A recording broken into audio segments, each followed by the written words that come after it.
Shalom saudara-saudara yang dikasihi oleh Tuhan. Bagaimanakah kita boleh mengenal Allah? Saudara, Allah itu maha besar dan misteri. Tidak sanggup manusia mencapai dengan ilmu pengetahuan dan akal budinya. Di situ saudara kita boleh mengenal Allah ketika Allah berinisiatif menyatakan dirinya.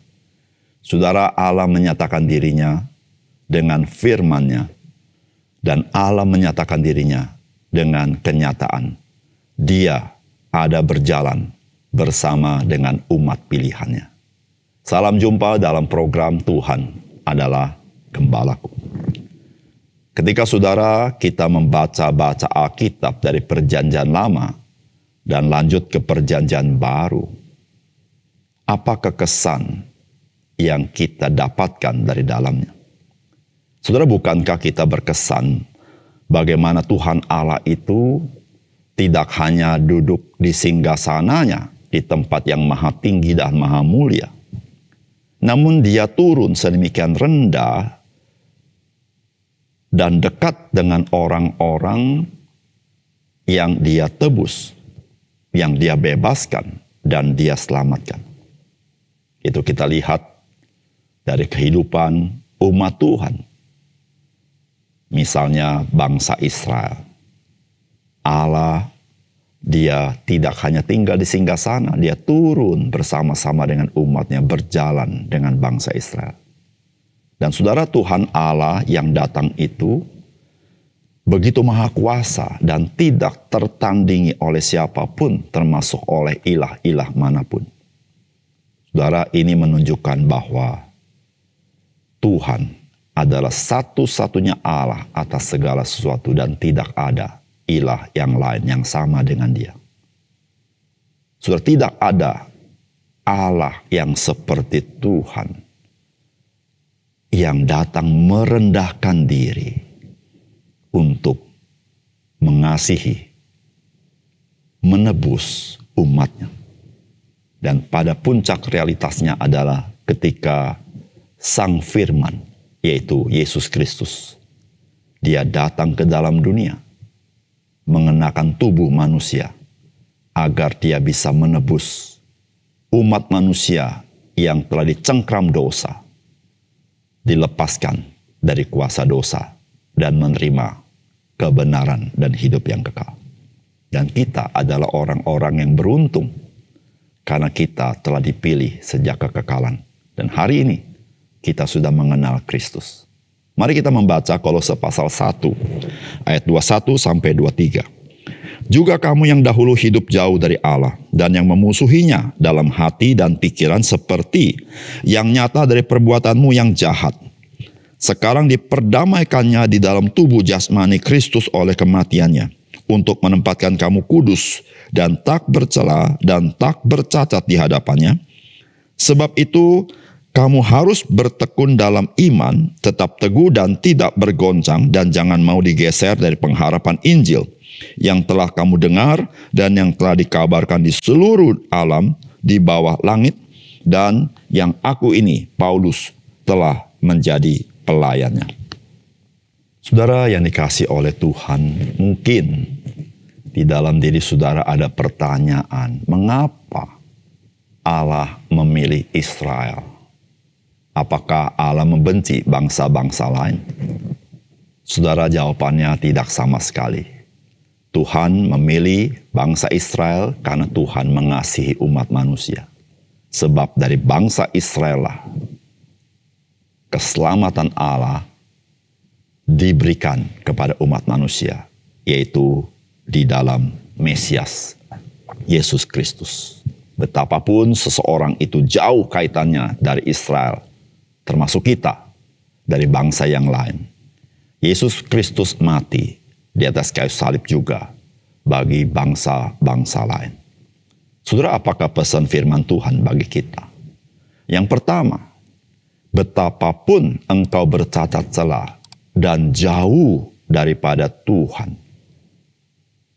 Yesus Kristus mencarimu supaya engkau diperdamaikan dengan Tuhan melalui pengorbanannya, mati di atas kayu salib,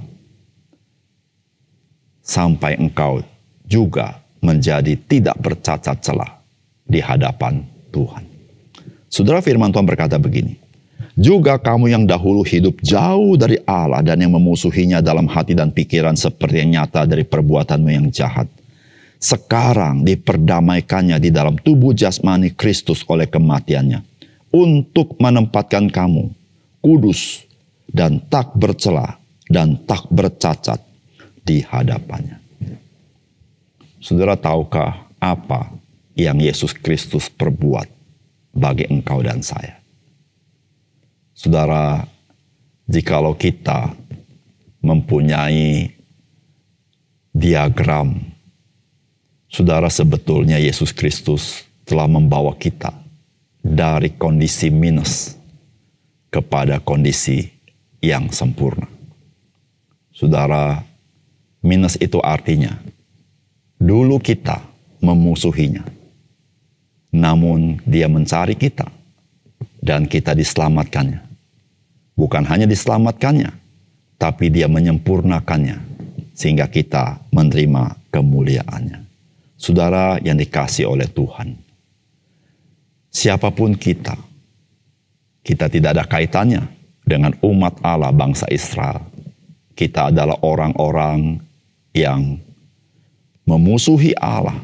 Kita adalah orang-orang yang tidak mengenal karya keselamatan Tuhan. Kita yang tadinya mempertanyakan apa yang Yesus Kristus perbuat.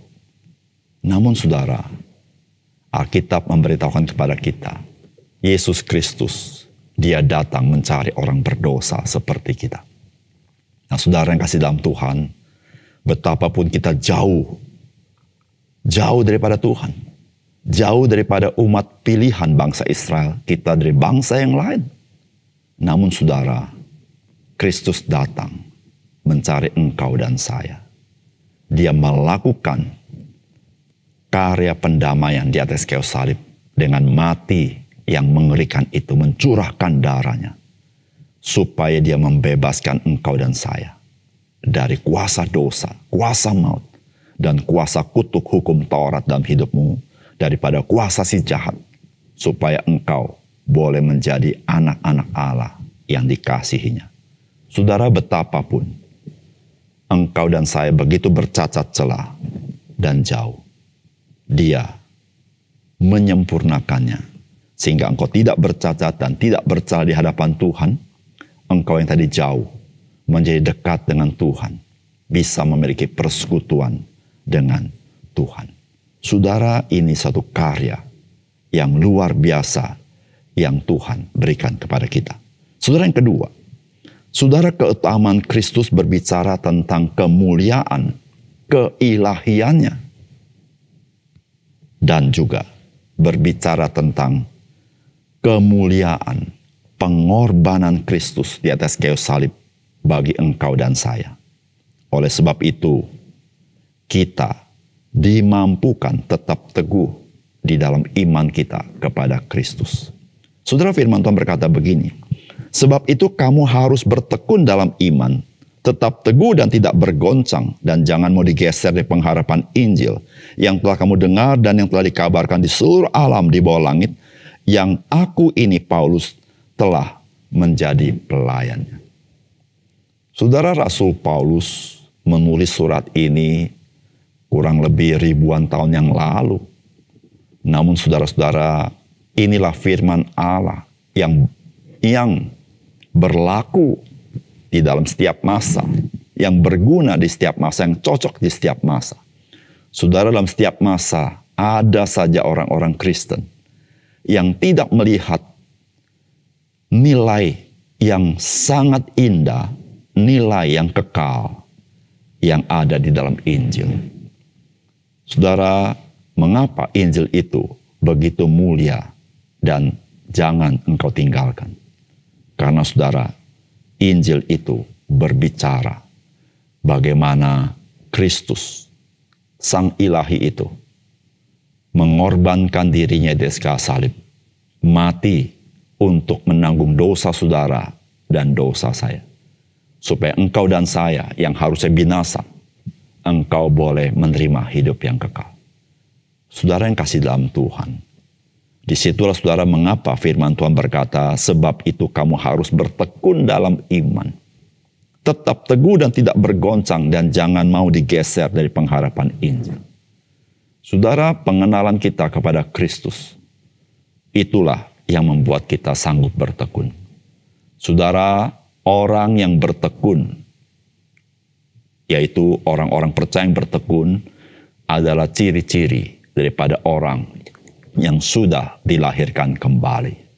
Karena saudara, untuk bertekun, maka dia harus mengalami pengenalan akan Yesus Kristus, akan kemahakuasaannya, dan juga akan kemahakasihnya kepada kita dengan memberi dirinya menjadi tebusan bagi kita. Saudara, ketika engkau mengenal Tuhan dan engkau bertekun di dalamnya, engkau menyatakan engkau adalah orang yang telah dilahirkan kembali, yang telah diselamatkan. Oleh karena itu, saudara, janganlah kita menyia-nyiakan hidup kita. Marilah kita terus hidup di dalam Tuhan dan menikmati Tuhan dan memuliakan Tuhan. Mari kita berdoa. Bapa surga, terima kasih untuk kebenaran firman-Mu. Biar Engkau meteraikan firman-Mu dalam hati kami. Dan ajar kami semakin mengenal Kristus, sehingga melaluinya kami dimampukan bertekun di dalam iman kami. Terima kasih Tuhan, dalam nama Tuhan Yesus kami berdoa. Amin.